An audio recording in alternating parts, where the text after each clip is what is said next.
Muy buenas noches, estamos iniciando la semana rumbo al constituyente. En esta ocasión estamos con Ferrer Galván Acosta. Lo voy a presentar. Ferrer Galván Acosta es el presidente del Partido Movimiento Ciudadano en la Ciudad de México.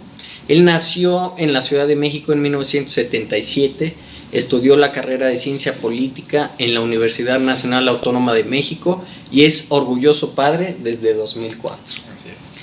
Es un dirigente político, activista social, ha sido funcionario público y asesor. Actualmente es presidente del Consejo Ciudadano de Movimiento Ciudadano en la Ciudad de México. Inició su carrera política en 1998 en el Partido de la Revolución Democrática, a la cual renunció en 2011. Desempeñó diversos cargos, entre ellos el de presidente interino en Coyoacán. Como activista social fue presidente de la Liga Nacional de Comités Ciudadanos, del movimiento Ciudadanía Plena y vocero de la iniciativa Tú Mandas. Su activismo se ha centrado en el derecho a la ciudad, los derechos humanos, derecho a la alimentación y movilidad. Ha sido asesor en la Asamblea Legislativa del Distrito Federal y en el Senado de la República, así como asesor de proyectos políticos, legislativos y de políticas públicas con diversos actores públicos y organizadores sociales. De 2009 a 2011 fungió como director de políticas de abasto del gobierno del Distrito Federal, donde impulsó programas sociales que viabilizaron el derecho a la alimentación de sectores vulnerables.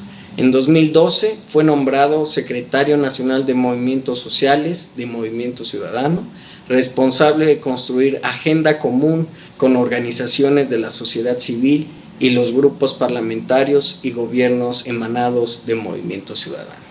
Es miembro de la Coordinadora Ciudadana Nacional de Movimiento Ciudadano. Bienvenido, Ferrer.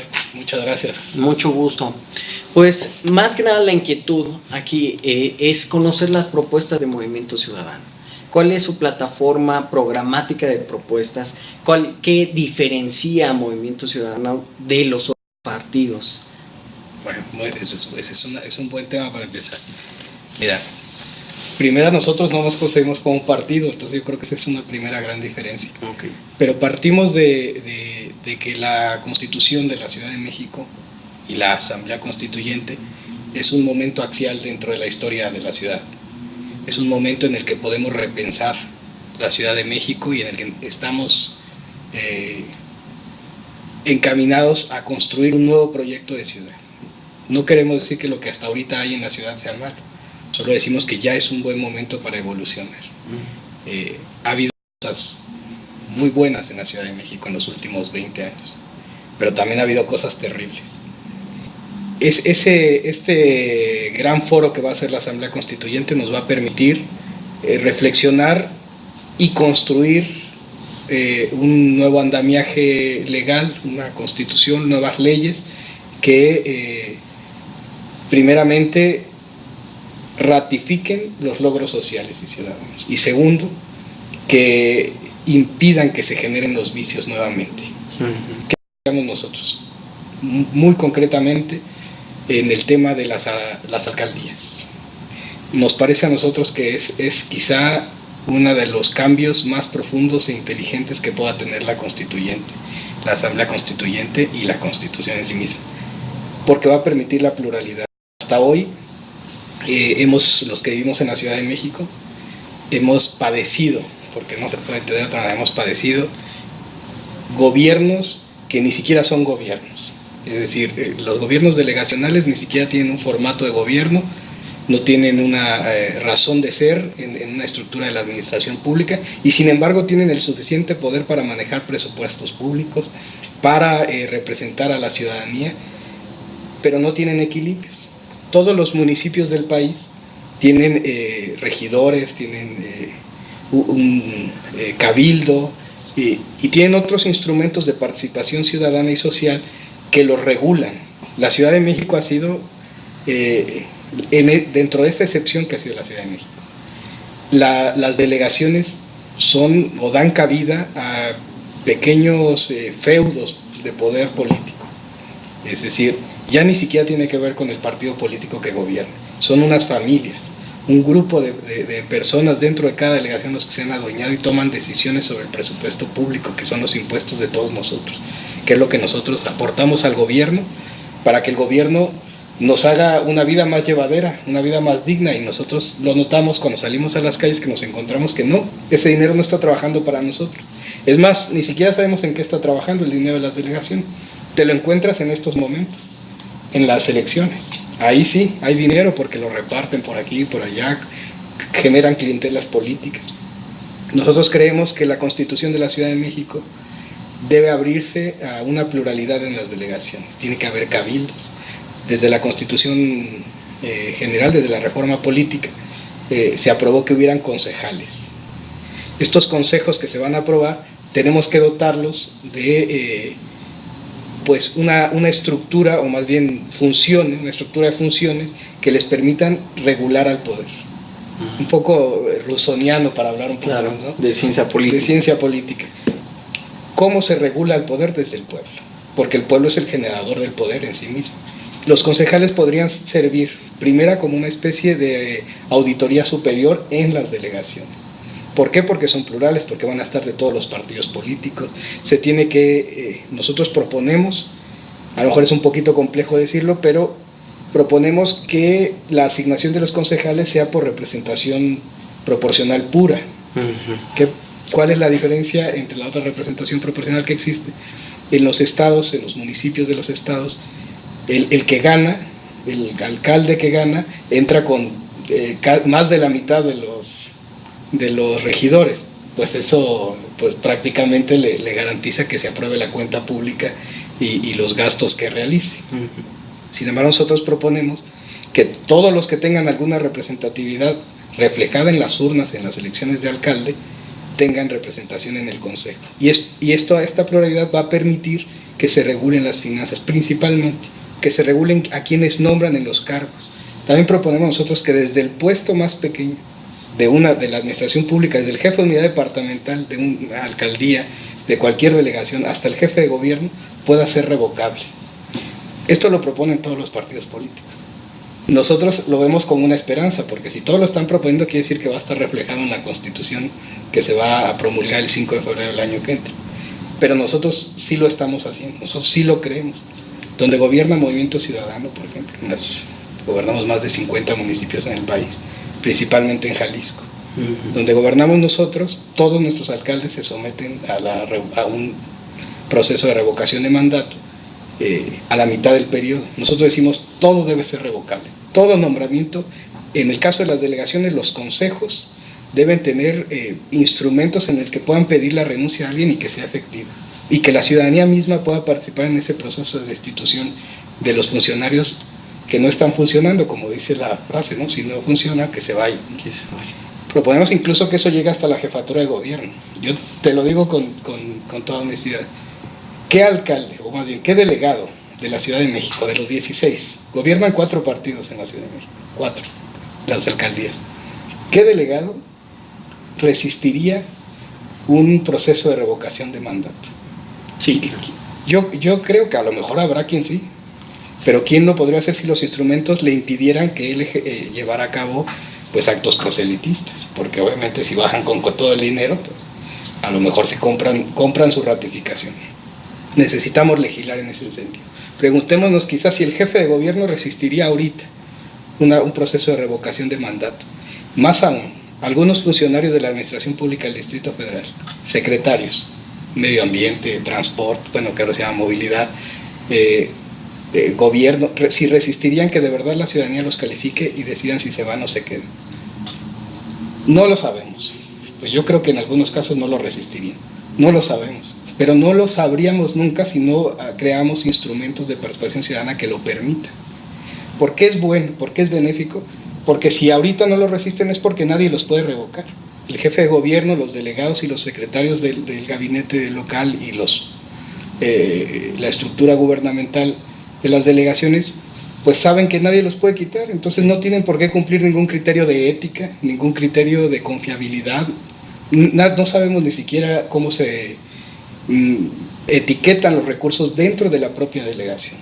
Entonces nosotros creemos que la Constitución, para irnos en un punto específico, la Constitución de la Ciudad de México debe legislar para que los consejos y los concejales puedan auditar a las delegaciones, que tengan esa facultad de regular el presupuesto de las delegaciones, que además aprueben un plan de desarrollo delegacional que va a ser todavía no sabemos si va a ser por demarcación o municipio, ¿no? Esa parte se va a legislar todavía, pero que el plan de desarrollo no se realice desde el centro de la ciudad.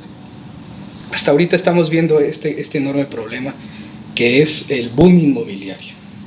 Nosotros creemos que son las delegaciones y las propias comunidades, los pueblos originarios. La Ciudad de México tiene 140 pueblos originarios, 140. Estamos hablando de comunidades que llevan 7, 8 generaciones viviendo en la Ciudad de México, pero que ahora, como las decisiones se toman desde el Zócalo sobre los planes de desarrollo, deciden que sobre Milpalta haya un edificio de 15 pisos y que sobre un suelo que no es apto, pues, como se les hace bien, pues son políticas públicas centralizadas que desconocen el contexto donde se van a aplicar. Exactamente. ¿Nosotros qué decimos? Que sean los consejos delegacionales los que decidan sus planes de desarrollo y sus planes de uso de suelo y que se genere un derecho. El derecho, supuestamente en la Ciudad de México existe, en 2010 se firmó la Carta por los Derechos de la Ciudad y supuestamente existe el derecho a la consulta, pero eso no existe en los hechos, no existe. ¿Qué tiene que haber? El derecho a la consulta. Toda colonia, pueblo, barrio, unidad habitacional tiene el derecho a votar en una consulta pública si quiere o no quiere una obra como las que se están haciendo. Tenemos muchas, el caso de Chapultepec en este momento, del CETRAM Chapultepec. Claro que la gente no está a favor de que siga siendo ahí un basurero el CETRAM de Chapultepec, no está de acuerdo, pero tampoco está de acuerdo que le construyan un edificio altísimo, que cambie completamente su entorno, que la producción comunitaria de su hábitat, donde ellos viven, donde ellos construían de por vida, donde sus hijos crecieron, o ellos mismos incluso, cambie solo porque el jefe de gobierno lo decidió. Nosotros decimos, algo que debe estar en la Constitución es el derecho a la consulta de pueblos, barrios y unidades habitacionales. Decimos que tiene que haber instrumentos de participación ciudadana, revocación de mandato, plebiscito, referéndum, consulta pública y que sean de fácil acceso. Y lo más importante, porque antes de entrar aquí a platicar, hablamos de la concentración monopólica del poder. La Ciudad de México también ha concentrado monopólica del poder, en algunos casos de manera afortunada. No siempre la concentración del poder deriva en algo negativo, pero siempre es un vicio. Cierto. Entonces, ¿qué tiene que haber? Regulaciones más sencillas para la participación de los ciudadanos en la vida pública. Si la vida pública de México, de todo México, pero en la Ciudad de México, está pervertida, es porque los ciudadanos no podemos participar. Para ser un candidato independiente en la Ciudad de México se requieren trámites absurdos, excesivos, que son más grandes que poder crear un partido político. Exactamente. ¿Cuál es la visión de Movimiento Ciudadano ante estas candidaturas independientes? Nosotros aplaudimos a las candidaturas independientes, incluso todavía en el mes de enero de este año, a raíz de la aprobación de la reforma política en el Congreso de la Unión, interpusimos una controversia constitucional para facilitar las candidaturas independientes, porque a pesar de que tenemos ahora 21 candidatos independientes, candidatas y candidatos, aún así había muchas trampas. Mira, te voy a decir lo absurdo que tuvieron que pasar estos 21 y otros más que se quedaron en el camino. Tenían que juntar el 1% del padrón. En la Ciudad de México el 1% del padrón representan más de 75,000 personas. Del padrón total de la Ciudad de México. Sí, no de una región. Ya. Si son candidatos en un distrito, pues es el 1% de ese distrito y terminan siendo como 2,000, 3,000 o 4,000. Así es. Pero si quieres ser candidato constituyente, tuviste que haber juntado 75,000 firmas mínimo. No solo las firmas, acompañarlas con su credencial de elector, su fotocopia de credencial de elector, que sea legible, etcétera. Bueno, esa era la parte quizá la más fácil. Además tenías que tener constituida una asociación civil o constituirla en ese momento, una asociación civil con los estatutos que te diera el INE en el mes de febrero para que para el mes de marzo ya estuviera constituida. Bueno, una asociación civil, pues cualquiera que haya creado una sabe que no bajan de 10,000 pesos. Sí, pagarle al notario, los gastos administrativos. Y si lo quieres express te cuesta un poquito más. Así es. Bueno, yo pregunto, las 21 personas que lo lograron pues tuvieron que entrarle a eso. Pero ¿cuánta gente, no pudiendo ser muy representativa, decidió simplemente no participar porque no tenía esos 10,000 pesos? Vamos, sacar las copias de las credenciales de elector ya implica otro gasto. Sí. 75,000 copias, si la copia cuesta a $1, pues son 75,000 pesos. Bueno, y alguien dirá aquí, los estudiantes dirán, bueno, no, las puedes encontrar hasta en 20 centavos en algunos lados. Bueno, pues 10,000 pesos, 15,000 pesos, pero es un gasto. Sí. ¿Por qué un candidato independiente tiene que gastar dinero de su trabajo, que no se lo da la prerrogativa, que no lo dan los impuestos? Como nosotros los partidos políticos nos dan muchísimo dinero, a todos nos dan mucho dinero. Nosotros incluso hemos presentado iniciativas para que ya no se den recursos a los partidos políticos, que busquemos la forma de un financiamiento obviamente legal, y buscar los mecanismos para que se garantice que sea legal. Pero además en paralelo con los ciudadanos que son candidatos independientes, pues ahí hay una trampa. Estás en los hechos poniendo un impuesto a la participación política. ¿Quieres participar? Gasta dinero. Así es. ¿No tienes dinero para gastarlo? No puedes participar. Y entonces es una trampa. Nosotros metimos una controversia constitucional para que tuvieran mayores facilidades los candidatos independientes. Los tuvieron ya en los hechos. Afortunadamente hay 21 candidatos. A nosotros nos entusiasma. Algunos candidatos independientes no son tan independientes, pero bueno, pues también en los partidos políticos no todos son malos, no todos son buenos, pero entre mayor participación de la ciudadanía haya en los procesos democráticos de México, o más bien en los procesos electorales, más democrático es el proceso. A nosotros nos da mucha entusiasmo la amplia participación que hubo de independientes. Por supuesto que perjudica a los partidos políticos, por supuesto que entre todos ellos, pues a nosotros disputamos el voto con ellos, pero nosotros lo entendemos como parte de un proceso democrático. Los partidos políticos se cierran, la mayoría de los partidos políticos, para permitir que la ciudadanía participe, los vuelven militantes, los enturbian, les ponen condicionamientos absurdos. Nosotros, la mayoría de nuestros candidatos, hasta el 100% de nuestros candidatos pueden ser de la sociedad civil. Y ahora, ¿cómo se hace uno candidato del Partido de Movimiento Ciudadano? ¿Cuáles son los procesos de elección? Como tú bien mencionabas, en otros partidos tienes que estar militando ahí por años, sí, claro, o que seas familiar de alguien, ¿no?, que ya esté ahí para que te puedan dar una candidatura, o que puedas ser aspirante y no suspirante. Claro, ¿no? Mira, yo creo que la mejor forma de contestarte esto es remitirnos a lo que pasó el año pasado. El año pasado fue la primera elección federal en la que Movimiento Ciudadano participa con nuestros nuevos lineamientos, que es la apertura y la ciudadanización de la política. ¿Qué hicimos nosotros? Por lo menos en la Ciudad de México, el 90% de los candidatos fueron gente que nunca había militado en Movimiento Ciudadano. El 90% de los candidatos. De los 16 candidatos a jefes delegacionales, candidatas y candidatos, solo una militaba en Movimiento Ciudadano. Solo una, la candidata en la delegación Cuauhtémoc. El resto de los candidatos venían de fuera. Nunca se les pidió que se afiliaran. No pedimos. Nosotros creemos que la afiliación es una farsa, ¿sabes? Pasa que nosotros lo hemos visto a otros partidos políticos, a los partidos políticos tradicionales. Ponen una mesita fuera del metro y ya afiliaron. Luego el ciudadano que se afilió ahí porque pensó que le iban a dar algo, se queja porque lo afiliaron y él ni estaba enterado. Nosotros decimos, es una farsa, es un criterio absurdo, y es otra vez otro arancel a la participación política. ¿Por qué tiene que haber tantos requisitos? Nosotros no lo tenemos. Incluso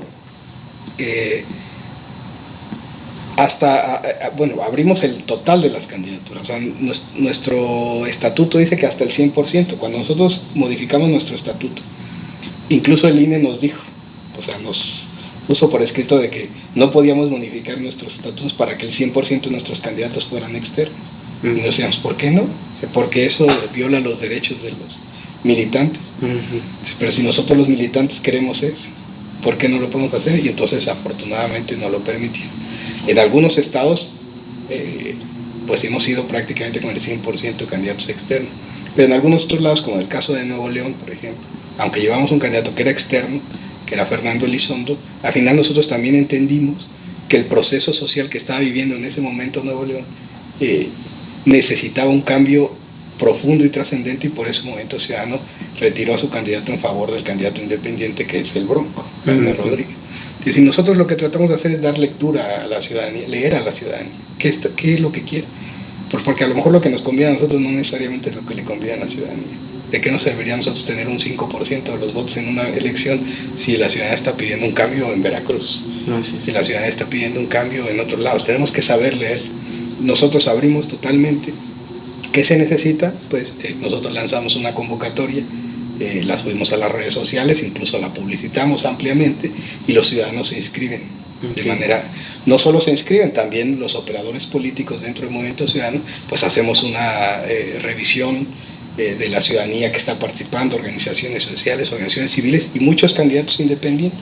Por ejemplo, el año pasado varios candidatos independientes que no lograron su registro porque se quedaron a días de alcanzar el número de firmas necesarias, pues nosotros nos acercamos y les dijimos, les prestamos nuestro registro, pero ustedes, aunque no se hayan registrado con nosotros, solamente utilicen las siglas. ¿Por qué? Porque nosotros ya tenemos infraestructura, tenemos un logotipo que ya está posicionado, pues úsenlo. Tampoco los obligamos a que una vez que lleguen se mantengan dentro de los grupos parlamentarios o del partido. No se obliga, la verdad la mayoría se queda. O sea, eso hay que reconocerlo, pero no los obligamos. Nosotros sí tenemos claro que nosotros somos un partido que no es tradicional, no está dentro de la esfera de esos partidos que lo tienen todo, tienen mucho dinero, que tienen muchos diputados, que tienen todo para poder llegar.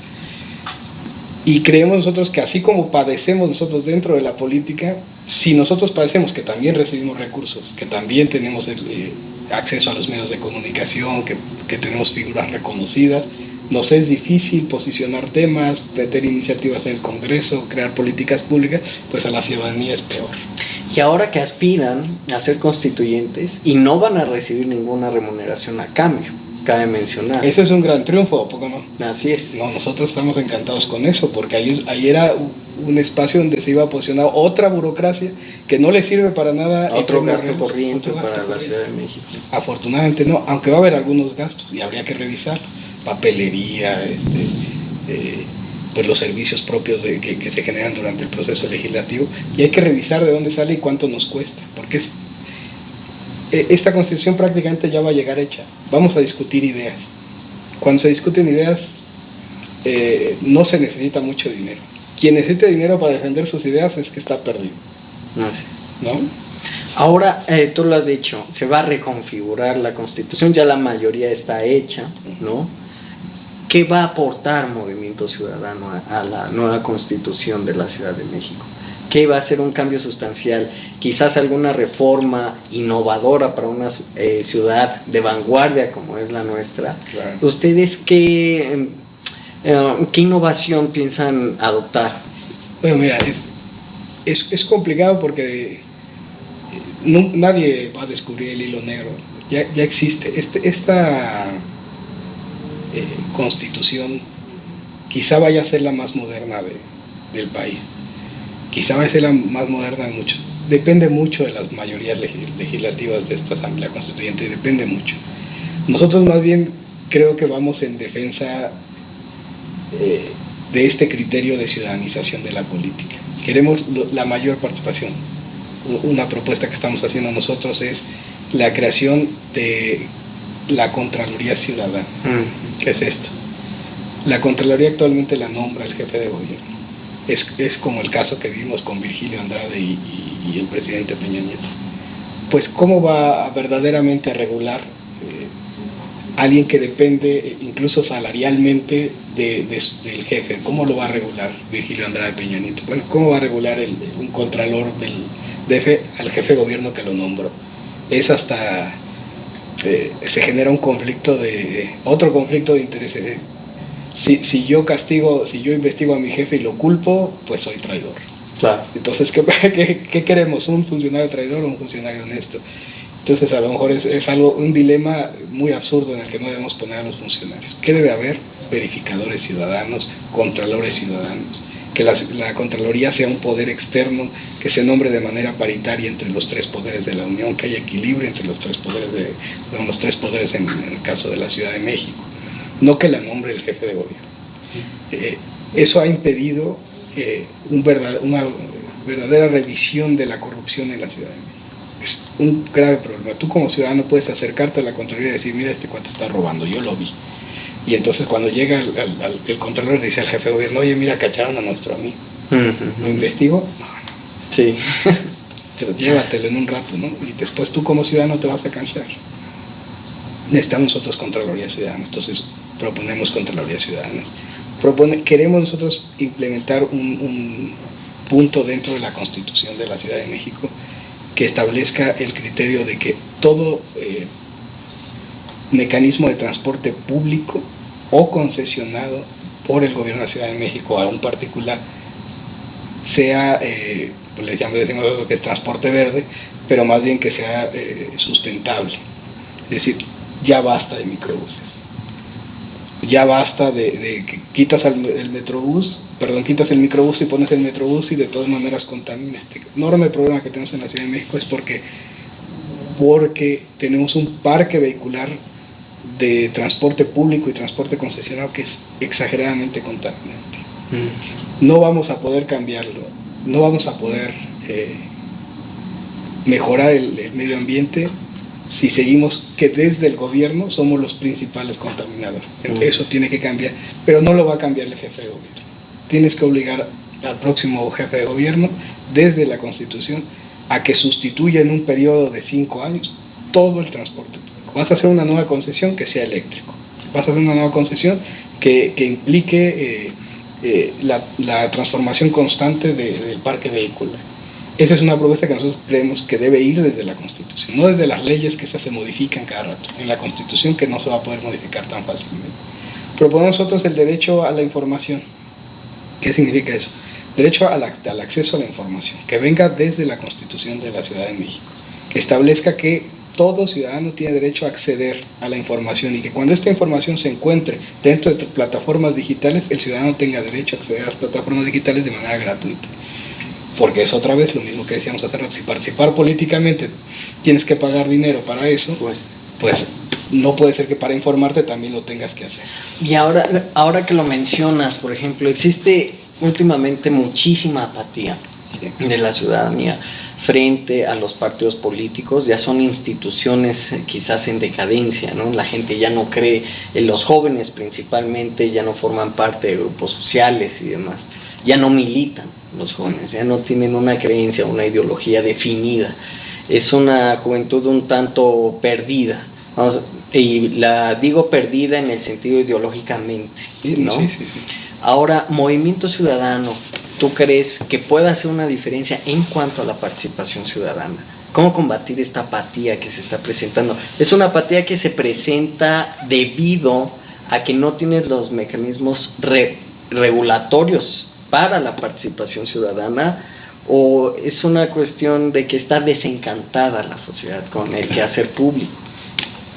Para corregir esta situación, lo primero que tienes que hacer es partir de un buen diagnóstico, de un diagnóstico correcto. La ciudadanía no es apática. La ciudadanía no es apática de las decisiones que le son inherentes. La ciudadanía está harta de los políticos. Y entonces ya se alejó de los políticos, no de la vida pública. Esa le sigue lastimando todos los días. Pero mira, es que yo hago un chiste siempre con estas cosas.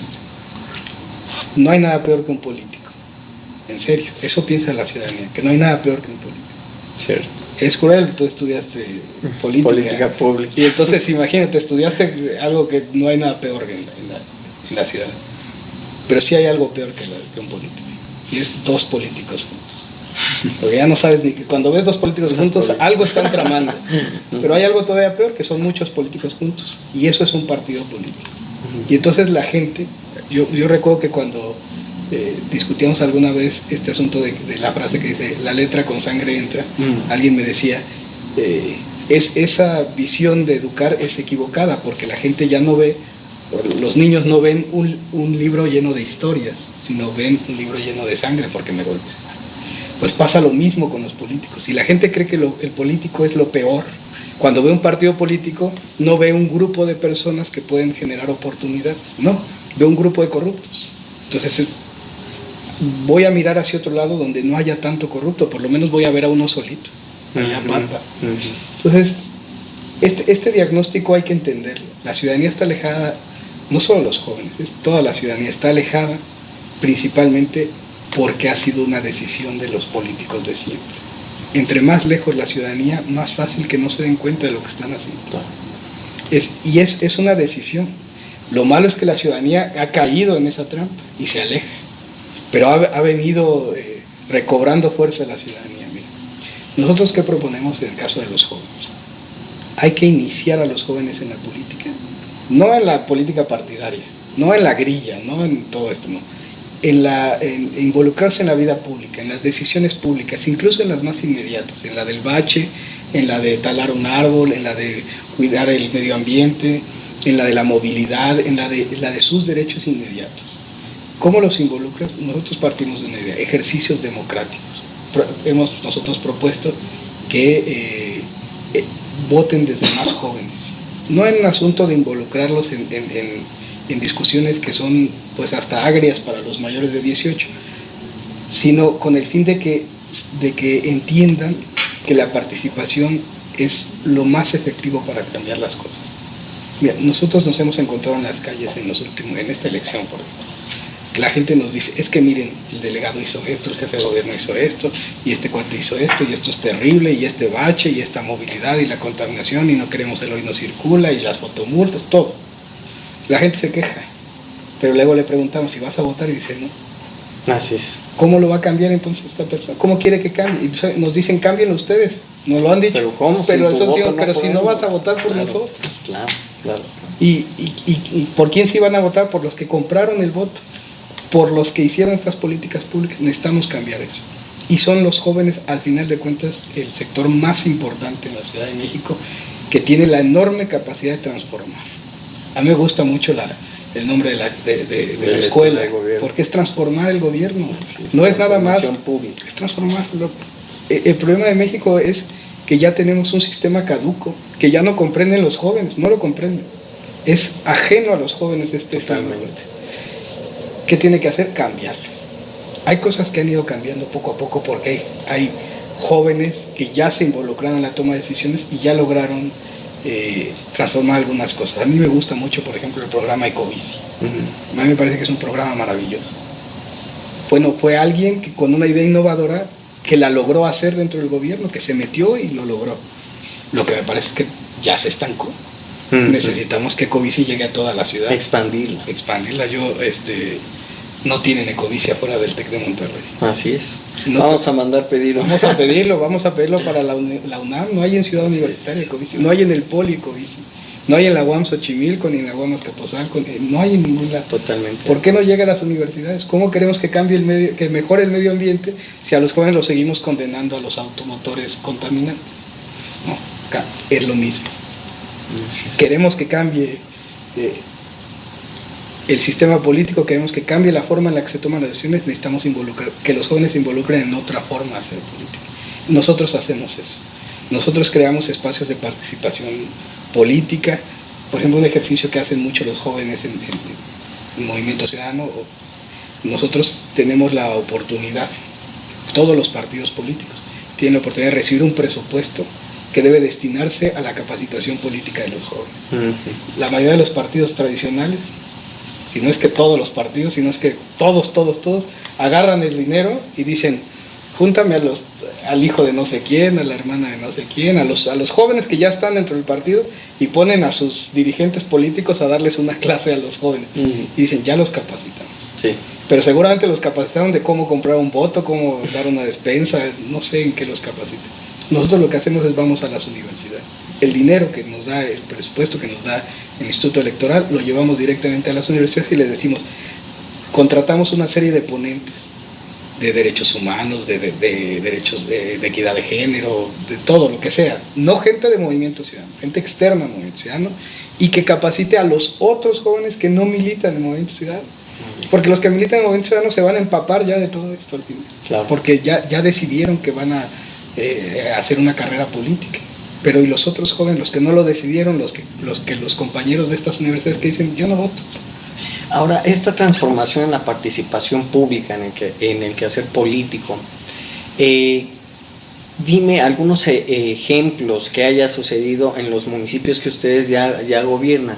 ¿Qué han hecho? ¿Qué los hace diferentes en la gestión pública? En Guadalajara, por ejemplo. No, esas preguntas me voy a acomodar. Sí. Porque es donde presumimos nosotros, porque donde decimos que esto es cierto. Que no nada más es, ay, vino Ferrer y nos choreó y iba a decir, habla bien bonito, pero qué tal si ni hablo bien bonito. Pero mira, nosotros, por ejemplo, gobernamos desde hace 9 años el municipio de me fue el nombre, ¿cómo se llama?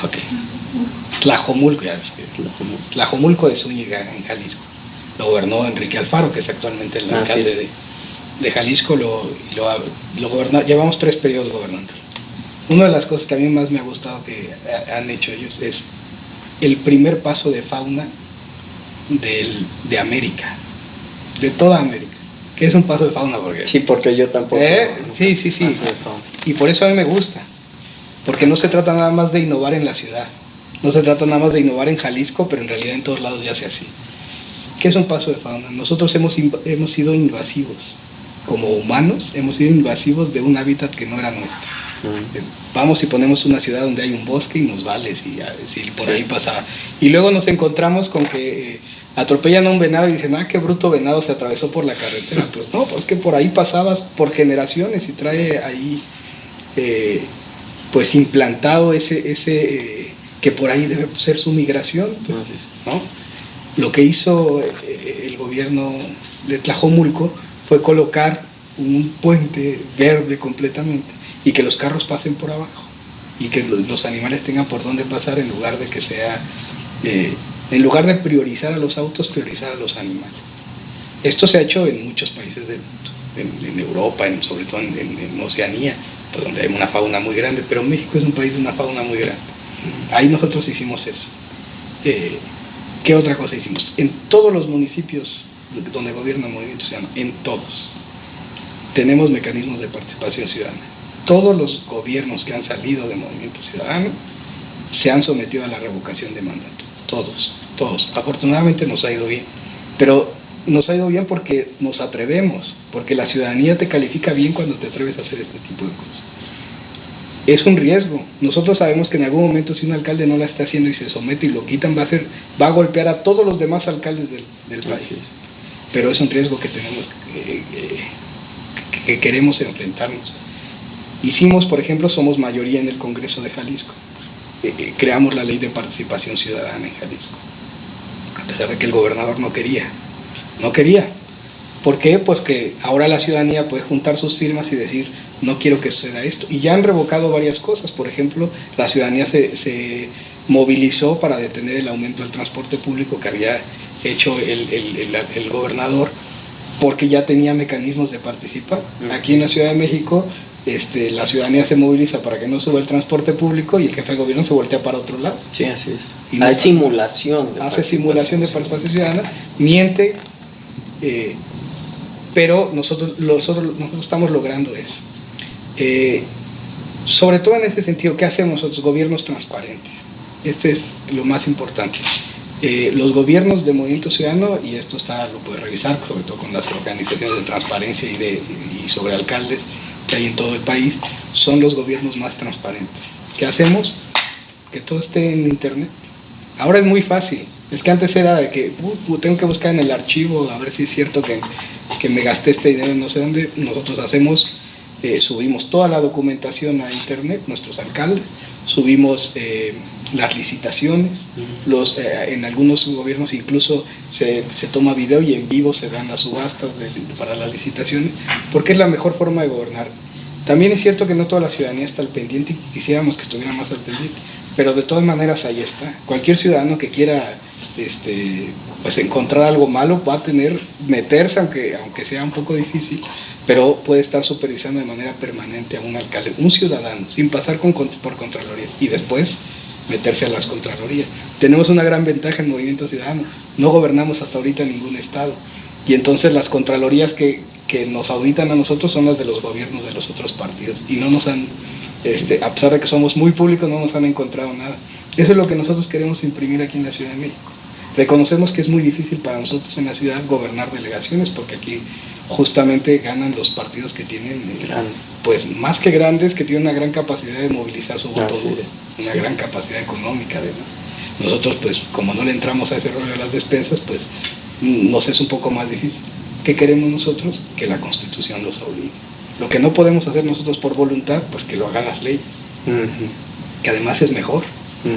Nosotros estaríamos muy tranquilos si todos estos procesos que estamos haciendo en otros lados, pues en realidad fueran obligatorios para todos, para que todos, que los 2.500 alcaldes del país se sometan a revocación de mandato al año y medio de haber tomado protesta, pero no lo hacen. O sea, nosotros lo hacemos, nuestros regidores lo han propuesto en los cabildos y no lo aceptan. Tus diputados federales también lo han propuesto. También lo han propuesto. Nosotros lo propusimos. Nosotros presentamos además la iniciativa 3 de 3. Todas estas cosas que la ciudadanía sale a las calles y lo trata de buscar mediante plataformas que no son las políticas o las, digamos, oficiales, pues nosotros lo que hacemos es recoger la voz. Entonces, claro, propusimos que haya revocación de mandatos desde el presidente de la República hasta el jefe de unidad departamental en cualquier municipio.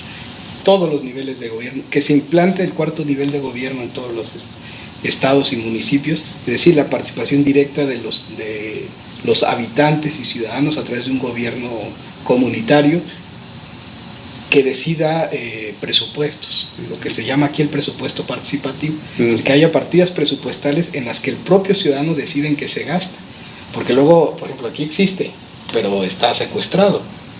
Yo soy, además de ser activista político, pues también soy activista vecinal, y yo en mi colonia pues me muevo para mejorar el entorno y participo presentando propuestas para que cómo se ejerce el presupuesto, pero el delegado así desde allá, desde lejos, decide qué proyecto pasa en cada colonia y manda a votar y compra votos y toda la cosa. Y luego incluso yo le he ganado elecciones al delegado, a otros delegados que gano le he ganado elecciones vecinales para que se haga un proyecto vecinal y hace lo que quiere. Porque yo ya no tengo, más allá de haberlo propuesto, ya no tengo ningún mecanismo de obligarlo. Exactamente. Necesitamos que haya eso. Nosotros lo tratamos de implementar, pero lo queremos hacer desde una legislación federal, incluso desde la Constitución de la Ciudad de México, que lo establezca, que el delegado no pueda meterse, que si se mete se eliminan las propuestas que ellos hayan hecho, pero sobre todo que haya quien esté revisando en qué se gasta el dinero. Parece que el tema del dinero no es tan importante. La ciudadanía a veces lo deja mucho de lado, pero es el más importante porque es nuestro dinero. Es nuestro dinero, de verdad. O sea, nosotros trabajamos, supongo que todos trabajan, y pues decidimos en cuanto entra a nuestra cuenta de banco, a nuestra cartera, a nuestra bolsa, pues nosotros decidimos en qué se gasta el dinero. Lo que no sabe la gente es que un pedacito de ese dinero, de nuestro dinero, nunca llegó a nuestra cartera. Se fue al gobierno. Y ese dinero nosotros tenemos que saber desde cómo llegó a Hacienda, a dónde fue. Deberíamos conocer el recorrido completo de nuestro impuesto, de lo que nosotros pagamos para que nos garanticen seguridad, para que nos garanticen libertad, para que nos garanticen todos los derechos que hemos conquistado. Por eso nosotros creemos que poner el acento en la regulación del gasto público es el mecanismo más importante de participación política. Pero primero tiene que entenderlo la ciudadanía. Y nosotros vamos por eso, contralorías ciudadanas, auditorías permanentes, porque hasta ahorita, al menos la Ciudad de México, y mira, yo soy de izquierda, pero hasta ahorita estos gobiernos lo único que han hecho es generar micromafias en las delegaciones y nadie sabe en qué se gasta el dinero, nadie sabe en qué se lo ha gastado antes, menos ahora. Y ahora como van de salida, pues... Y ahora, Movimiento Ciudadano, nos queda muy claro que le apuesta a un contrapeso de poderes dentro de las alcaldías, el empoderamiento ciudadano, también en la toma de decisiones. Pero ¿qué propuesta tendrían en materia de política o en política social? Es decir, ¿qué piensa Movimiento Ciudadano sobre las transferencias condicionadas para madres solteras, para adultos mayores, para los jóvenes que están estudiando la prepa pública, ¿no? Mira, este es un tema que me parece relevante. Yo estoy de acuerdo en construir un Estado que garantice el bienestar de la ciudadanía. Lo que yo creo es que otra vez debe haber regulaciones sobre eso. La Ciudad de México tiene 500 programas sociales. Es una gran ventaja para quienes tienen el propósito de reconstruir el tejido social. La Ciudad de México está desde hace muchos años, no es una cuestión de los gobiernos actuales, ha venido descomponiéndose su tejido social precisamente porque carecemos de derechos políticos totales. Y también pues porque somos el centro de todo el país, y entonces aquí llegan primero incluso a los vicios. Pero es necesario construir una política pública de recomposición del tejido social. Esa es la parte, o a veces es el argumento favorable, pero como todo se vicia. A la hora de bajar los programas se condicionan, como decía. Eso es correcto. Nosotros creemos que deben existir esos programas sociales, pero que deben ser un derecho. No la ayuda a los adultos mayores que da el gobierno del Distrito Federal, no. La pensión universal para adultos mayores, que es un derecho. Claro. No la ayuda a madres solteras, no la ayuda a discapacitados, sino, por ejemplo, la creación del salario ciudadano universal. Este concepto que existe, por ejemplo, en España, que existe en Estados Unidos y en algunas economías muy fuertes, Alemania, por ejemplo, lo que implica es que todo ciudadano pueda seguir participando del proceso económico del país, primero para garantizar el acceso a sus derechos, el acceso a la alimentación, a una vida pues lo más digna posible, y segunda porque eso reproduce pues incluso el asunto del consumo, porque es lo único que genera economía es el consumo, por lo menos en este sistema. Inventarnos otra cosa es absurdo, ¿no? Ahorita no. El Estado no crea riqueza. El Estado no capta crea riqueza. Eso, que es diferente. Exactamente. Entonces, ¿cómo podemos hacer nosotros que todo ciudadano tenga la posibilidad de siempre estar dentro de esta maquinaria? Solamente que hay algunos ciudadanos que no pueden generar o no pueden participar del empleo. Hay algunos que se les dificulta. Los adultos mayores son un caso. El propio sistema de exclusión que hay, pues el sistema en el que vivimos es de exclusión. Y los adultos mayores difícilmente pueden acceder, si no a un empleo, si a un empleo digno como el que hubieran tenido 20 años antes. Entonces, claro que se necesita una pensión universal, claro que el Estado debe agradecerle, el Estado completo y la sociedad completa debe agradecerle a los adultos mayores la aportación que hicieron por años, y por eso se les da una pensión universal, pero no un apoyo condicionado, no una tarjetita de te la doy para que votes por mí, porque hasta ahorita es así, que tiene que haber otro sector vulnerable en ese sentido, son las madres solteras. Las madres solteras, mientras el Estado no cree una infraestructura de guardería cerca de los trabajos de las mujeres, y además que esas guarderías sean confiables y que si se van a subrogar tengan los criterios, estándares de calidad, etcétera. Bueno, pues mientras no tengamos todo eso nosotros, para garantizar que una mujer trabajadora que tenga hijos los tenga en un lugar seguro mientras ella trabaja, pues entonces el Estado está creando un sector vulnerable por su omisión. Y ante ese sector vulnerable tiene que crearle un salario universal ciudadano. No es te doy esta para que después vayas y cuides mi casilla porque voy a ser diputado. Esa lógica está equivocada. No.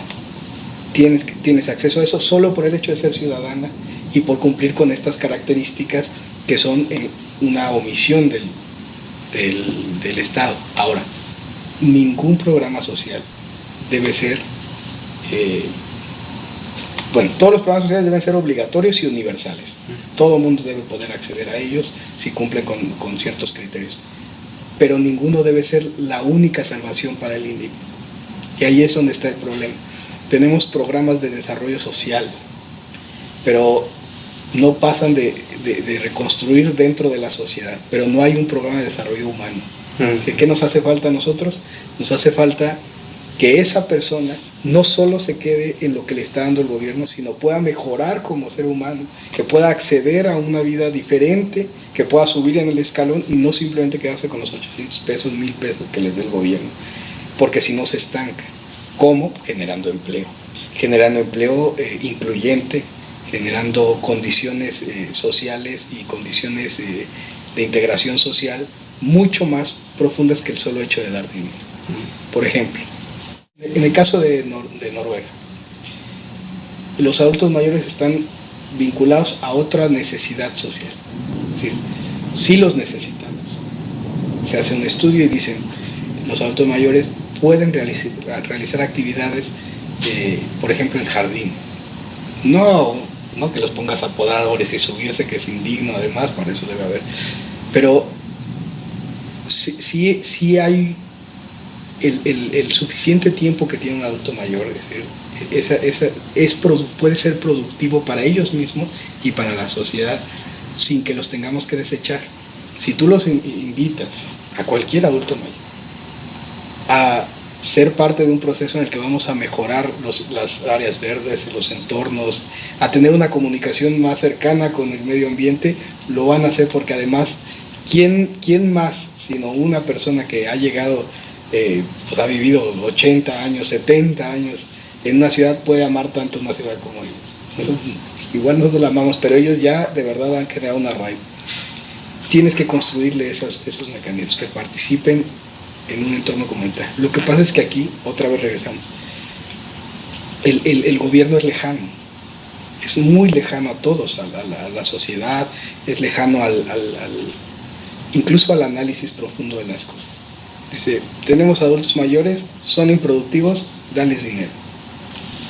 Ya son productivos. Sí, claro, el adulto mayor, cuando le das su dinero, lo empoderas y lo dignificas. Sí, pero lo dignificarías más si lo haces además activo, si no lo haces que renuncie absolutamente a ser un sujeto social. Involúcralo como sujeto social. Lo mismo a las mujeres que son madres solteras, lo mismo a los estudiantes que tienen que son vulnerables a partir de que pues son todavía estudiantes y acceder al mercado laboral es muy difícil, y es muy difícil porque otra vez vivimos en una sociedad excluyente. Un joven que estudia en una escuela pública pues muy probablemente tiene carencias en un casa que lo obligan a abandonar la escuela. Y que además en una sociedad en la que casi criminalizamos a los que abandonan la escuela, cuando es un error del Estado. El Estado es el culpable de que los jóvenes abandonen sus estudios. Mejor no lo entiende quien ha podido terminar su carrera, quien ha tenido la capacidad familiar de solventar estudios completos, pero la gran mayoría de los habitantes de esta ciudad no lo puede hacer, y los que lo terminan por eso son muy plausibles. Pero en el camino van dejando distracciones, lo van haciendo, y por eso el gobierno dice, ahí hay un problema, hay un sector vulnerable, denle dinero. Bueno, no les demos dinero, démosle trabajo. Claro, creemos un programa social que primero los incluya dentro del mercado económico, pues que empiecen a circular dinero también ellos, porque además son productivos, porque si no se lo están quitando a su familia. Pero después generemos el empleo, que el gran problema que tiene la Ciudad de México, toda la Ciudad de México, es el de los jóvenes. Entonces le decimos los políticos bien rimbombante, el bonus demográfico. Sí, claro, pero suena bonito para las elecciones. Habla bien de los jóvenes y vas a tener votos. Ahorita estoy hablando bien por eso. ¿Qué pasa? Que esos jóvenes no van a tener vivienda, no van a tener trabajo. De nada sirve que un joven egrese de una carrera. Ya no es promesa. Ya no es promesa.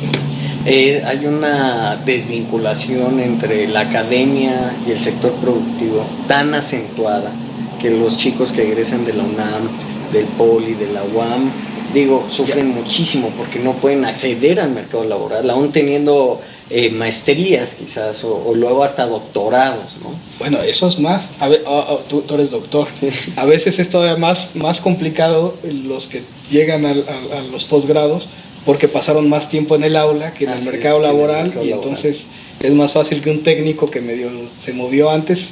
Yo conozco muy buenos técnicos, por ejemplo, de la contabilidad, que son mejores que los que terminan un doctorado en finanzas, ¿no? Sí, sí. Porque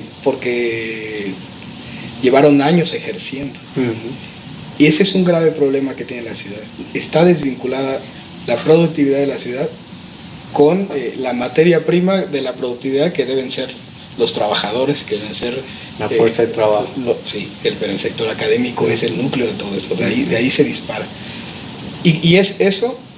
Ese bono demográfico va a ser un caos dentro de 10 años si no empezamos a generar condiciones de autoempleo, condiciones de impulso a la pequeña y la mediana empresa, y que la empresa grande, la macroempresa, pues también le apueste por los jóvenes de la Ciudad de México. Aquí hay un grave problema.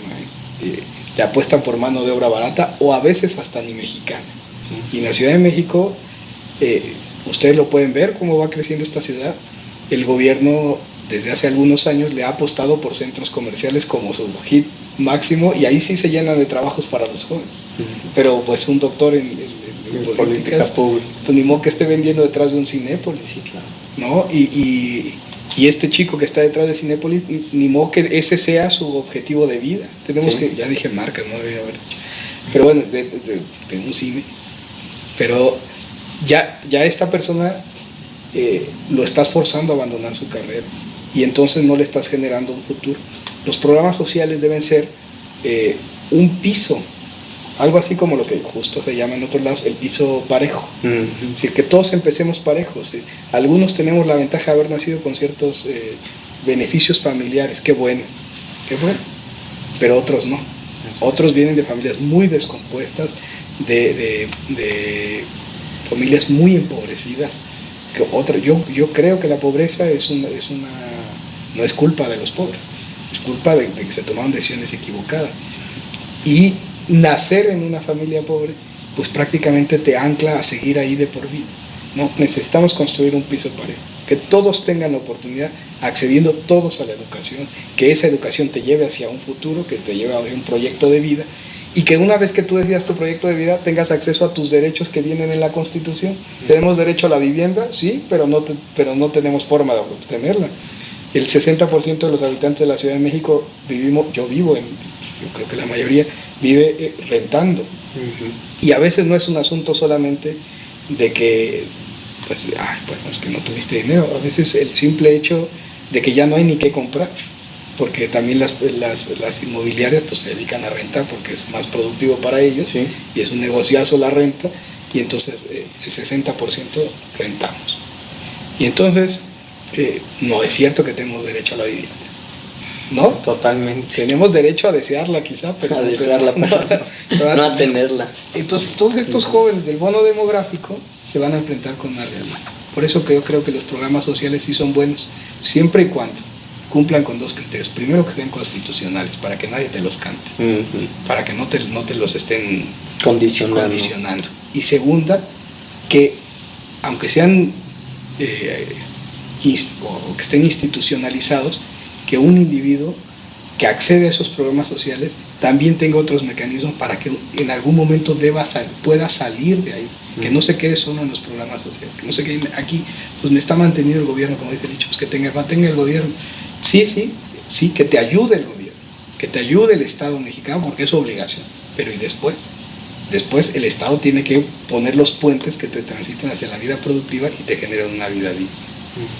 Pues más bien, eso es lo que yo creo. El problema es que en los hechos, un gobierno que no tiene regulaciones, yo vivo aquí en la delegación Coyoacán, pues te encuentras que en la madrugada están repartiendo tinacos, y la gente va por los tinacos. ¿Por qué? Pues porque también te encuentras que durante el resto del año no ha habido agua. Sí. ¿Quiénes son los responsables? Es otro problema del agua, ¿no? Y además es un problema muy grave, porque pues ahora, por ejemplo, uno de los candidatos del Partido de Acción Nacional pues fue el director de Conagua, y yo la otra vez lo escuché en un foro diciendo que irresponsable, que no hay agua, y dije, bueno, ¿y tú qué hiciste? El problema del agua es, ahorita que está lloviendo, que la Ciudad de México puede generar su propia agua. Tenemos manantiales, ríos, ojos de agua, tenemos vasos de agua. Los mantos acuíferos afortunadamente no han sido sobreexplotados. Tenemos el lago de Xochimilco. De verdad tenemos muchos lugares. ¿Qué necesitamos? Hacer un estudio verdadero del agua de la Ciudad de México. Lo que podemos hacer con nuestra propia agua. Porque ahorita dependemos del sistema Cutzamala, pero el sistema Cutzamala va a tener un límite. Bueno, yo creo que ya estamos llegando al límite. Y el límite casi más importante es el límite político.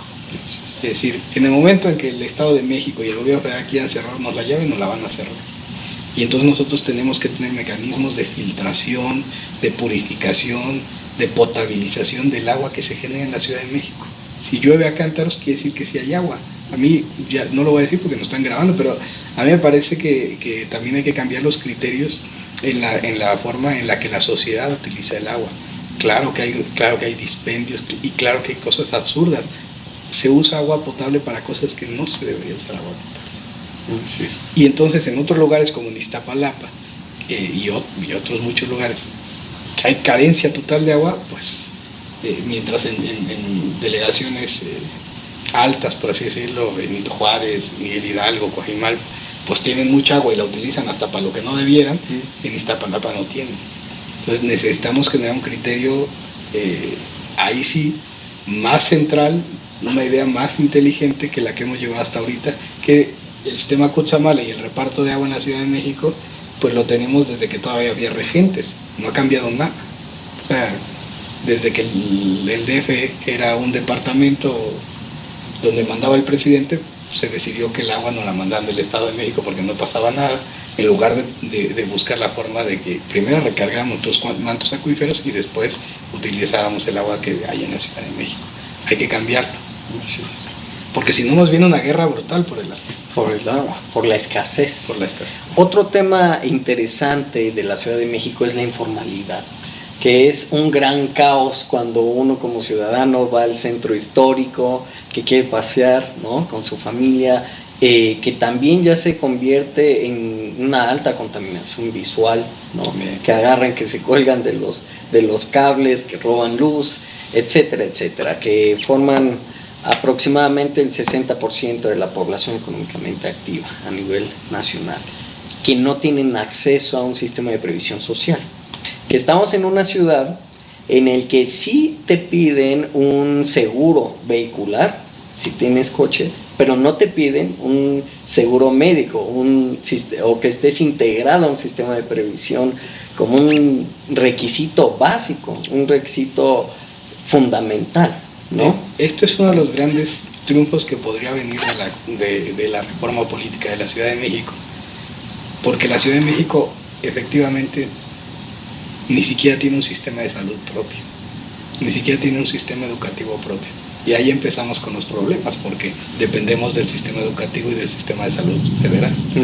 Y ahí sí hay un problema. Tenemos aquí los mejores hospitales de la Federación Mexicana, pero deberíamos tener los nuestros, hay presupuesto para eso. Y entonces así podríamos acceder a que todos los ciudadanos de la Ciudad de México tuviéramos un acceso a un seguro público, tanto de salud y de otras cosas, de bienestar social, pero de la Ciudad de México, pagado por la Ciudad de México. No digo que no se pague con dinero de la Ciudad de México, pero que tenemos que tener nuestro propio sistema. Y además el asunto de la informalidad es que tenemos un gobierno que en sí mismo es informal. Mira, va a sonar, no se van a enojar ahí algunos, pero si estamos ahorita en el proceso de ir a una asamblea constituyente, es porque la Ciudad de México o el Distrito Federal en sí mismo era una informalidad. Así de simple. Interesante. O sea, sí, teníamos un presidente y teníamos un jefe de gobierno, pero el jefe de gobierno no es jefe de Estado. No manda, en realidad no puede ni representar a la Ciudad de México, solamente puede gobernar y decidir cosas. No decidimos nuestro techo de endeudamiento y entonces ¿qué hacen? Pues necesitamos dinero. dice el gobierno. ¿De dónde lo sacamos? De más informalidad. Y se van a la informalidad. Pídele dinero a los puestos fijos y semifijos, sácale dinero, mete vagoneros en el metro. Y entonces empiezan a crear una economía paralela, informal, pero en realidad es paralela, de ingresos para paliar algunos problemas de la sociedad. Entonces, ¿qué necesitamos? Primero, establezcamos que la Ciudad de México ya es una entidad federativa, que tiene reglas, que tiene normas, que tiene una constitución, que no podemos pasarnos de esa constitución, que quien se pase de esa constitución... Porque aquí yo veo al jefe de gobierno viajando por el país, diciendo, ya le llevé médico en su casa. La otra vez escuché yo al secretario de Desarrollo Social de la Ciudad de México, José Ramón Amieva, presentando un programa que se llamaba Agua en tu casa. Y yo decía, bueno, ¿y dónde más debería estar el agua? O sea, no teníamos agua en nuestra casa, hay un problema ahí, ¿no? Sí. Es informalidad. Va el jefe de gobierno a otros estados, a Durango, al Estado de México, a Quintana Roo. Ahora que estaba la contingencia del fin de semana, el jefe de gobierno estaba en Cancún, presentando un programa social de la Ciudad de México en otros estados. ¿Por qué lo puede hacer? Porque nada se lo prohíbe, aunque tampoco nada se lo permite. Dice la regla que un funcionario público no puede hacer nada que no esté explícitamente referido en la ley. Pero aquí, ¿cuál ley? Claro. La ley que rige a los funcionarios públicos de la Ciudad de México es la ley de servidores públicos federal, no tenemos una local. Lo que aprueba la Asamblea Legislativa tiene límites. ¿Con qué instrumentos va a regular la informalidad un gobierno que es informal, pues, per se? Una Asamblea Legislativa que ni Congreso es.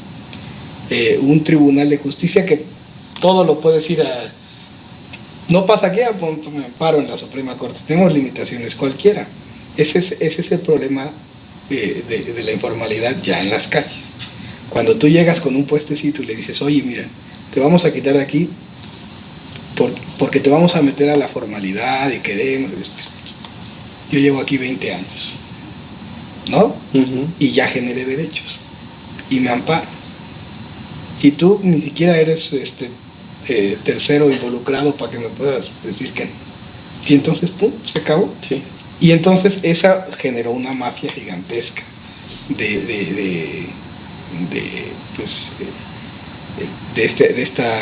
de comercio informal, porque también ya hay muchas mafias. Hay una necesidad, porque la hay. O sea, no se ponen, nadie quiere trabajar en la calle por gusto. Pero después se genera informalidad y después te das cuenta que la gran mayoría de quienes trabajan en las calles ni siquiera son de la Ciudad de México, ¿no? Provienen del Estado de México, son migrantes, aunque estén empadronados acá para votar por algún partido político que les esté cobijando. Pero viven a las afueras, a las periferias. Y un caso concreto quizás sea el de una de las candidatas independientes, que es la nuera de Alejandra Barrios, ¿no? Es candidata constituyente y va a ir a defender los derechos de si votan por ella, va a defender los derechos de los agremiados de una de las líderes del comercio informal, pues, más terribles que tiene esta ciudad, ¿no? Entonces, partimos de eso. ¿De quién es la calle? ¿De quién es la calle? ¿De quién es la calle que está aquí afuera del TEC de Monterrey? ¿De quién es? De la Ciudad de México. ¿Y de quién es la Ciudad de México? Del país completo, hasta ahorita, aunque ya se legisló, hasta que no surja esta constitución, las calles en realidad pertenecen al gobierno federal. Entonces, al haber esa informalidad legal, pues no hay autoridad ni legal ni moral. No quiere decir que no se enfrente, hay que enfrentarlo, hay que caminar en dos sentidos. Si vas a meter en la formalidad a una gran cantidad de, vamos a decirles con una buena palabra, de empresarios, porque lo son, los comerciantes en la calle, los quieres meter a la formalidad, garantízales que por lo menos van a tener las mismas ganancias que tienen en la calle, porque si no te van a burlar de ti. Claro. Y segunda, establece criterios muy claros de quién es el dueño de la calle, porque también el problema es llegan los gobernantes, quitan a unos, pero después meten a otros, porque los autoriza la delegación. La delegación dice, yo te puedo dar un permiso para que pongas un puestecito aquí. Bueno, pero luego ya te encuentras que yo he visto vidrieras en la calle. He visto que colocan puestos o mecánicos en la calle. Tienes que tener muy claro qué se puede vender en la calle, porque también, pues ni modo que no hay algunos puestos que son necesarios. Sí. Pienso en los voceadores, en los boleros, en algunos oficios de otro tipo, a lo mejor hasta los puestos de tamales, que sería esta Ciudad de México sin los tamales. Pero tienes que regularlo. No puede ser que todo pueda irse en la calle, porque en un rato pues vamos a tener despachos jurídicos en la calle. Así es. Y tú tocabas un tema muy interesante, que fueran derechos y no una cuestión condicionada. Y el trabajo informal, además de percibir un ingreso menor que un trabajo formal, menores prestaciones sociales, que no tienes acceso a previsión, es principal moneda de cambio en las campañas políticas, ¿no? ¿Quieres seguir vendiendo en ese lugar? Entonces vas a tener que votar por X partido, vas a tener que defender esta causa, vas a tener que ir a tal meeting cuando se te requiera, súbete al micro, tienes que aportar algo, ¿no? Sí. Y entonces, cuando quizá un antónimo de derechos o un antónimo muy rebuscado sea privilegios. Cuando tú le restringes un derecho a un ciudadano, le generas un privilegio a alguien. Cuando tú a un ciudadano le dices, a ver, si tú solicitas por escrito y de esta forma y lo establece así la ley, y tienen la obligación de aprobarte poner un puesto, tienen la obligación de darte, porque si cumples con todas las características puedes. Entonces en ese momento, al empoderar o legislarlo y generarlo como derecho, le quitas el privilegio al funcionario público de decir, te lo doy si pasa esto. Pero el asunto es que no está legislado. El asunto es que dicen, los puestos los puede autorizar la Dirección General de Jurídico y Gobierno, y entonces se vuelve un caos legal. A eso me refiero. Sí. ¿Quieres que no haya informalidad en las calles? Lo principal es establece criterios de legalidad desde los gobiernos. Vámonos otra vez a la ciencia política. Decía Maurice Joly, parafraseando a Montesquieu en este libro de El diálogo en el infierno entre Maquiavelo y Montesquieu, dice Joly, todo lo que hacen los de arriba lo reproducen los de abajo de igual forma. Y este es el problema. Es informal el gobierno, es informal yo he visto diputados de otros partidos, obviamente, ya no digo nombres, pero yo he visto diputados que son los que pasan a los puestos a pedir el dinero. Pues no, obviamente no son funciones de un diputado, pero entonces tú acércate con alguien de un puestecito y dile, oye, tú no deberías estar aquí. Vino el diputado y me dijo que sí. Me dijo que sí, porque la calle le pertenece. Porque ¿no? ¿De quién es la calle? Así es. De quién manda, ¿no? Y ahí hay un problema. Eso tiene que quedar muy claro. Yo he enfocado mi actividad política durante algún tiempo en el tema del derecho a la ciudad. Es decir, cada ciudadano tiene derecho a la ciudad y todos somos propietarios y todos somos productores de nuestro hábitat. Ya basta de que esta Ciudad de México siga produciéndose al arbitrio de una sola persona, que es el jefe de gobierno. Y como el jefe de gobierno no está volteando a ver a un mismo lugar siempre, mientras se distrae, todos los demás que tienen al poquito de poder, y a veces de verdad es muy poquito, a veces es el brigadista de un partido político el que es dueño de la calle, sí, sobre el derecho a la ciudad del resto de los ciudadanos. Así es. ¿No? Ahí hay un problema grave. Ahora, en materia de seguridad pública, ¿qué postura tiene Movimiento Ciudadano? Se había pensado, o muchos tocan el tema de reinventar y reconfigurar el Ministerio Público en la ciudad, que es el primer contacto ciudadano ante la autoridad cuando le ejercen algún delito.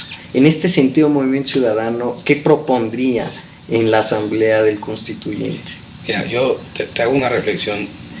Para mí el Ministerio Público es una aduana de la justicia. Aduana de la justicia. No es otra cosa. Sí, tú para todo lo que quieras que tenga que ver con jueces puedes ir directamente, menos para cuestiones penales. Tú no pasas por un ministerio de lo familiar para pedir un divorcio, para pedir la custodia de tu hijo o hija. Tú no pasas por un ministerio de lo corporativo económico para demandar a otro que te hizo un fraude. No, tú pasas por el ministerio solo si te asaltaron, solo si te robaron, solo si te violaron, solo si te transgredieron directamente a ti. Es decir, todo lo que tiene que ver con asuntos corporativos, la familia es el asunto corporativo, eso sí tenemos acceso a la justicia, pero el individuo no.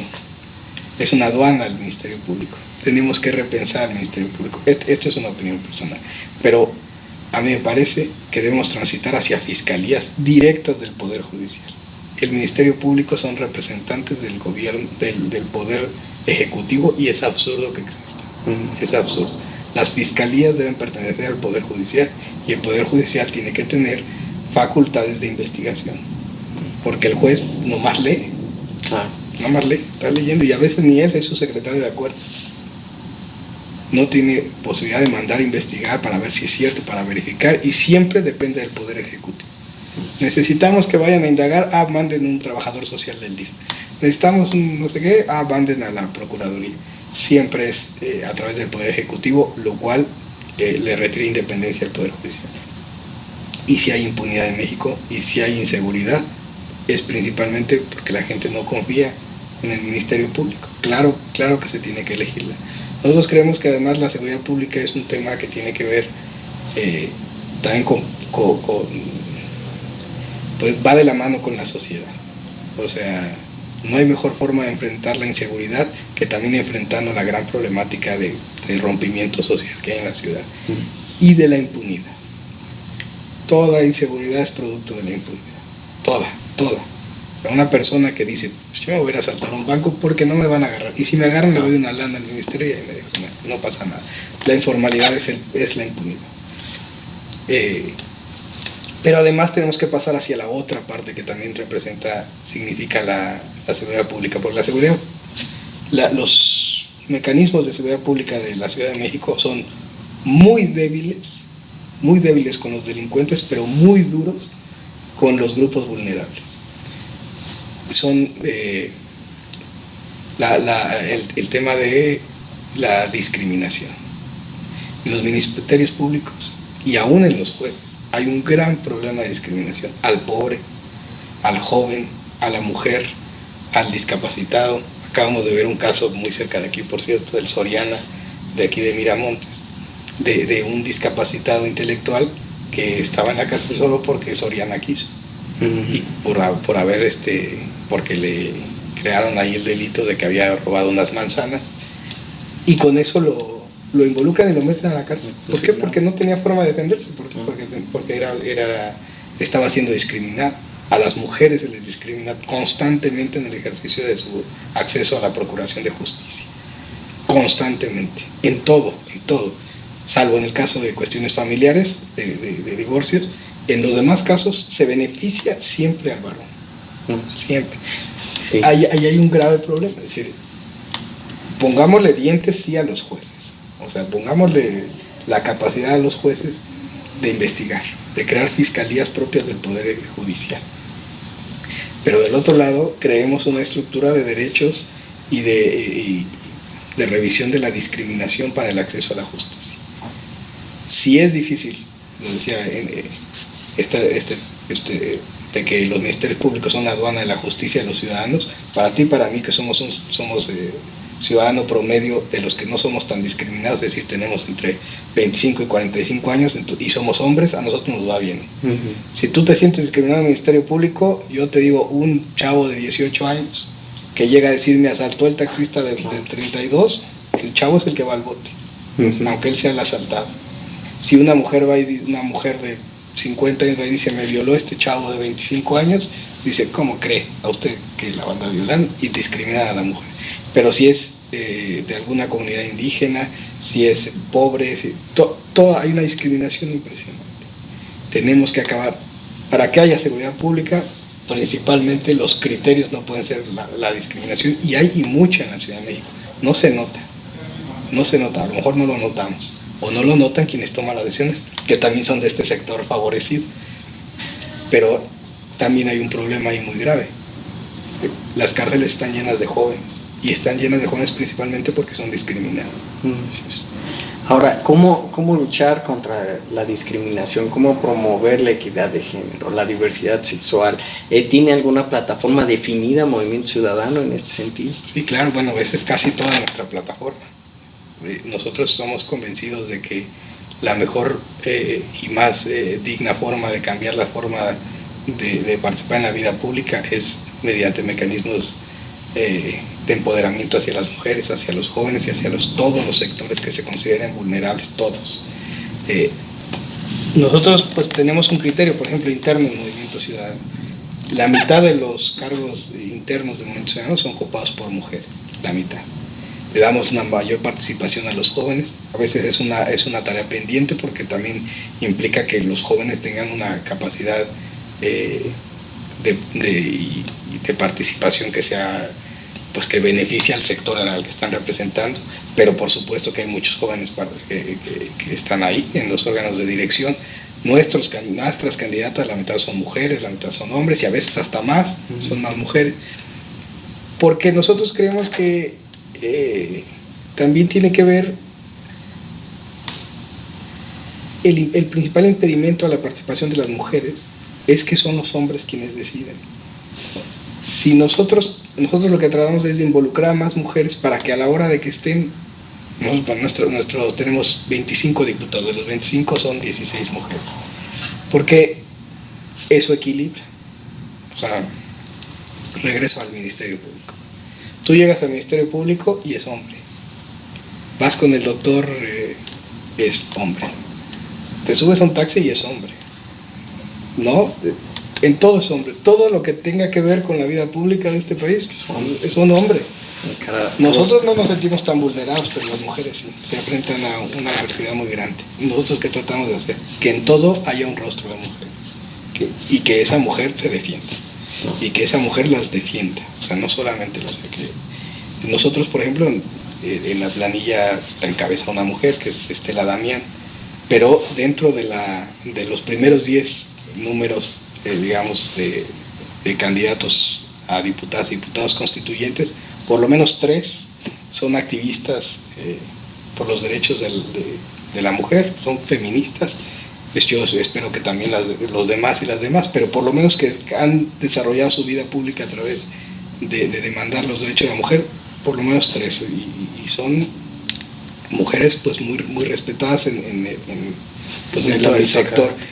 No es algo que salimos y presumimos porque tampoco se trata de que métela para que lo pongamos en un spot y lo presumimos, pero sí creemos que si alguien va a defender los derechos adquiridos de las mujeres, porque además nosotros creemos eso. O sea, la Ciudad de México avanzó y mucho en derechos de las mujeres, en el derecho a decidir sobre su cuerpo, y nosotros creemos que si alguien lo puede defender son las mujeres, y son las mujeres que lo conquistaron. No otra mujer, no la hija de la que lo hizo, no la hija de la ex jefa de gobierno, sino directamente las mujeres que lucharon en las calles, que lucharon en los foros, que cabildearon, que fueron a la Asamblea Legislativa y que lograron que lograron consolidar un derecho que no se les estaba permitiendo, que es el derecho a decidir sobre su cuerpo. Nosotros creemos que eso debe venir en la Constitución. Todos los logros sociales, los logros en libertades civiles deben estar consagrados en la Constitución. No puede ser que venga cualquier partido político y de repente se le ocurra, ya no me gusta, lo voy a quitar, ¿no? Libre elección sobre el cuerpo, matrimonio igualitario, incluso el tema, nosotros lo vemos como parte de esos derechos civiles, el tema de los adultos mayores. La pensión universal debe ser un derecho, igualito, o más bien en la misma escala que el derecho a decidir de las mujeres sobre su cuerpo, igualito que los matrimonios igualitarios. Es una lucha por la visibilización de un sector. Y nosotros creemos además que la Ciudad de México es muy vanguardista en ese sentido. Pues queremos que lo siga haciendo, porque si la Ciudad de México es machista, se derrama el machismo en todo el país. Y la Ciudad de México tiene altos niveles de machismo. Y desde el gobierno. Así es. Ferrer, pues para terminar la entrevista yo te preguntaría, en una frase, el 5 de junio, cuando tengamos, cuando estemos en la urna, cuando tengamos la planilla enfrente, ¿por qué cruzar Movimiento Ciudadano? ¿Qué le dirías a esa ciudadanía que te está escuchando? ¿Por qué debería tachar Movimiento Ciudadano frente a otras opciones políticas que hay? Frente a otros candidatos independientes. No te lo voy a poder contestar en una frase, porque te quiero responder de dos maneras. Primera, yo nunca soy de la idea de pedir el voto por Movimiento Ciudadano solamente porque tenemos una frase bonita. No, yo más bien le digo a la ciudadanía, métanse a Google, googleen a cada uno de todos los candidatos que proponen todos los partidos y los candidatos independientes. Googleenlos todos los nombres y voten por el que más les guste. Si una persona ni aparece ahí, ¿qué ha hecho por la ciudad? Y si una persona aparece y aparece con cosas terribles, ¿para qué votan por él o ella? ¿No? Googleenlos. Si a alguien les gusta, voten por él, sea independiente o sea Movimiento Ciudadano. Y yo creo que ese es lo más importante. ¿Por qué nosotros somos una alternativa? Bueno, la Ciudad de México actualmente es gobernada por 4 partidos. O sea, las delegaciones son gobernadas por 4 partidos. Pues hagan también una reflexión y crean que si esos partidos están haciendo el modelo de ciudad que quieren. Y si no, pues denos la oportunidad a los demás. Perfecto. Ferrer, pues de nuevo te agradezco el hecho de que te hayas tomado el tiempo aquí en la Asociación de Egresados de la Escuela de Gobierno para compartir tus ideas en un foro el cual tiene la misión y aspira a compartir las principales plataformas programáticas de cada partido político y de los candidatos independientes para tener un voto informado este 5 de junio en una elección que va a definir la Constitución, una elección histórica que va a definir el futuro por muchos años dentro de la Ciudad de México. Y que así sea. Así sea. Muchísimas gracias. Gracias. Hasta luego. Hasta luego.